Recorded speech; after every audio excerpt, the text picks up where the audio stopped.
E aí, pessoal, estamos de volta. Depois de muito tempo, a gente conseguiu se atualizar. Agora vai começar a recuperar o nosso tempo perdido no desafio dos 50 dias das séries, promovido pelo canal Não Me Leve a Série, que era Vice em Série, e não é mais.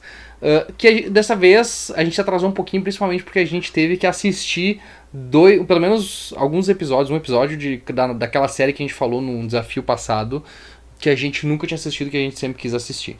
Então, como são séries da HBO, um pouquinho mais difícil da gente conseguir. E as duas séries que a gente escolheu são séries de mais de 1 hora. E antigas. Então o primeiro episódio é ainda mais longo do que os episódios normais da temporada. Uhum. Então, foi uma coisa que a gente não conseguia achar o tempo pra fazer. E agora conseguimos e vamos retomar e adiantar os demais desafios.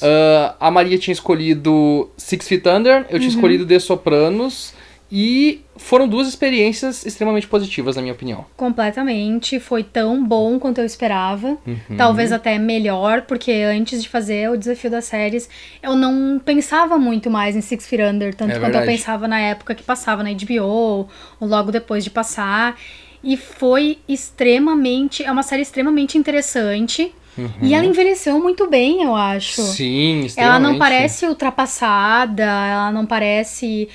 Até as roupas deles, os cabelos, os cenários, os carros, nada disso parece ultrapassado. Se essa série tivesse sido feita semana passada, eu ia acreditar. Ela é bem atemporal, né? Tudo é muito atemporal. Completamente atemporal, completamente atemporal. Até os personagens são atemporais, a temática é atemporal. Então as roupas deles, pelo que eles trabalham, que na verdade é sobre uma família que eles têm uma funerária de família e logo no começo do episódio o pai deles, que é o chefe da família, morre e eles começam a ter que tentar encontrar o seu rumo sem o pai deles para liderar. E aí nós temos o Michael C. Hall, Michael C. Hall, né? É o Michael C. Hall, que é o filho, irmão do meio. Exatamente, o irmão do meio que meio que herdou, sem querer dar, ele herdou o Não, sem hobby querer da família. Não, né? Ele quis. Ele era o que queria agradar o pai. Sim. Então ele ficou, em vez de fazer as coisas que ele queria fazer, que ele queria se tornar advogado, mas ele não foi, porque o irmão mais velho dele não queria. Exatamente. E foi embora, caiu no mundo. Então caiu pra ele a responsabilidade. E a mais nova é a porra louquinha que... Exatamente. Que é a terceira filha, né? A terceira filha sempre é porra louca. E tem a Frances Conroy também, como a mãe. Quase não reconheci ela, porque ela tá surpreendentemente normal. Exatamente, acho que é o ponto. Que ela não parece normal em American Horror Story. E ela é uma ótima atriz. Sim. E tem o Richard Jenkins. Mais conhecido de Forma d'Água ali. É, concorrente ao Oscar esse ano por melhor ator coadjuvante por A Forma d'Água. Todos eles muito bem. Todos eles muito bem. Uma das séries... A HBO no seu primor das séries, acho que... Com certeza. Foi o fim dos anos 90 e começo dos anos 2000. Foi um ótimo período para séries da HBO. Dá pra lembrar também que o Alan Ball é o criador, que é o criador de True Blood. Mas é completamente diferente de True Blood, assim. Eu achei ela muito mais realista, muito mais... Com algumas pitadas de loucura, assim, então... Totalmente. Te satisfez com ela? Sim. Ficou com vontade de assistir? Fiquei com vontade de continuar assistindo a série, com certeza. Eu sabia que eu ia querer, por isso que esse é um dos motivos também pelo qual eu nunca comecei, porque eu sabia que se eu começasse eu não ia querer, parar pra ver outras coisas. Eu ia querer ver até o fim e aí eu tenho muitas outras coisas pra assistir. Exatamente. E tu, Misael, gostou de Sopranos? Gostei de Sopranos, adorei Sopranos, achei muito boa a trama. Eu gostei do James Gandolfini, principalmente, foi, eu acho que o maior destaque pra mim do episódio. E é uma história de máfia, pra variar.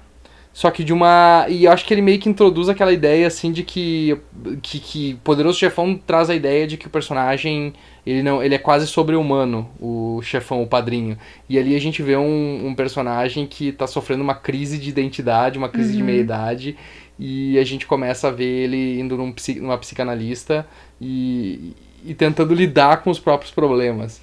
Tentando lidar com a evolução do mercado, com as novas gerações que não pensam mais como as gerações antigas, com os novos segmentos que estão entrando dentro da área dele, e lidar também com o pessoal da geração passada, Exatamente. Que acha que as coisas ainda funcionam como quando eles estavam no primor deles. Exatamente. É bem interessante. É bem interessante, eu acho, só que é muito difícil de entender o que eles falam, porque é em eles têm um sotaque italiano. muito carregado.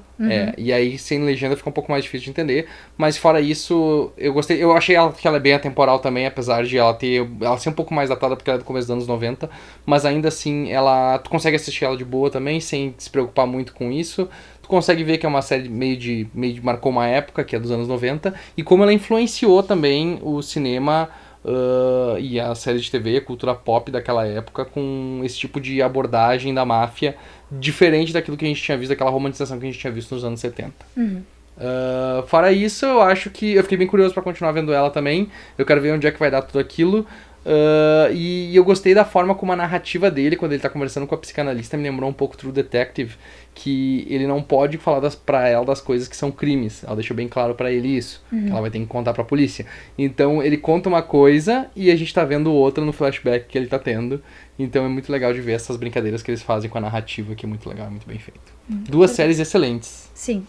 Que queremos continuar assistindo, com certeza. Continuar assistindo. É isso aí, pessoal. Mais informações sobre o nosso canal você pode conferir aqui embaixo na descrição do vídeo. Todos os nossos links de grupos, apoia-se e tudo mais. Na Amazon também, onde você pode comprar coisas para ajudar o canal. E você pode também conferir as respostas que o pessoal do Não Me Leve a Série deu lá no desafio deles. Que esse aqui é o desafio 30. Nós temos ainda mais 4 para recuperar. Até mais! Tchau!